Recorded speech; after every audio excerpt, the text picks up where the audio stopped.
आमदार चंद्रकांत रघुवंशी भूमाफिया यांची जी अवस्था आहे ती आज अशी झालेली आहे की राम नाम जपना और पराया माल अपना। कारण त्यांनी नुकतंच आता 4-5 दिवसामध्ये पुतळ्यांचं राजकारण सुरू केलेलं आहे। तर आजपर्यंत आम्ही तमाम आदिवासी सामाजिक संघटनाच्या माध्यमातून जवळजवळ मार्च महिन्यापासून आम्ही त्यांनी ज्या शपथपत्रामध्ये दाखल केलेल्या जमिनी होत्या त्या जमिनीच्या संदर्भामध्ये आम्ही आंदोलन सुरू केलं आहे। शासन प्रशासनाला, राज्यपाल, माननीय आयुक्तपर्यंत आम्ही सर्व तक्रारी पाठवलेल्या आहेत आणि त्यांची चौकशी देखील सुरू झालेली आहे। तर आम्ही काल परवा माननीय कलेक्टर मॅडम यांच्यापर्यंत आम्ही शिष्टमंडळ भेटलो आणि त्यांना आम्ही एक आंदोलनाची नोटीस पण दिलेली आहे। जर 14 तारखेपर्यंत आम्हाला संपूर्ण चौकशीचा अहवाल नाही मिळाला तर आम्ही 14 तारखेपासून बेमुदत धरणं आंदोलन करणार आहोत। आणि आमचं आंदोलन शासनाला चांगलं माहिती आहे जिल्ह्याचा की 1-2 पर्यंत आम्हाला न्याय मिळत नाही तोपर्यंत आम्ही आंदोलन कधी मागे घेत नसतो।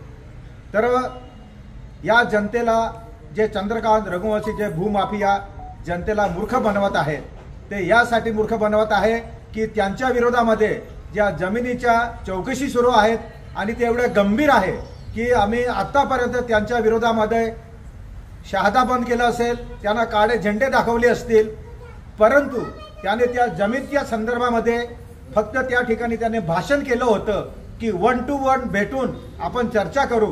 तर त्यासाठी देखील आम्ही शहादा बंद केल्यानंतर दुसऱ्या दिवशी आम्ही पत्रकार परिषद घेतल्यानंतर त्यांना आम्ही आव्हान केलं।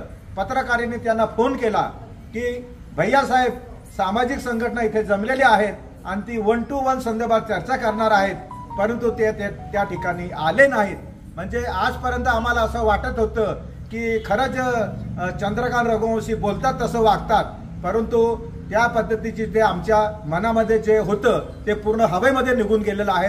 कारण त्या सामाजिक संघटनांनी घेतलेल्या मुद्द्यावर एवढे घाबरले आहे की ते आमच्या सोबत पत्रकार परिषद घेऊ शकत नाही, 1 to 1 चर्चा करू शकत नाही। या ठिकाणी आम्ही हे जे आम्ही आता आमचं सामाजिक संघटनेच्या माध्यमातून त्यांना आवाहन करीत आहोत। निश्चितच आजपर्यंत आम्ही 15-20 वर्षापासून त्यांची 40 वर्षापासून नगरपालिकेवर सत्ता असताना त्यांनी नगरपालिकेच्या अंतर्गत दगड, बैल, हाती, बैल किंवा प्राण्यांना त्यांनी स्थान दिलं, परंतु आम्ही वारंवार सामाजिक संघटनांनी आम्ही आंदोलनं केली, कलेक्टर मॅडमकडे आम्ही तक्रारी केल्या, परंतु आमच्या आदिवासींच्या महापुरुषांचं साधं नावं द्यायला त्यांना वाटत नाही।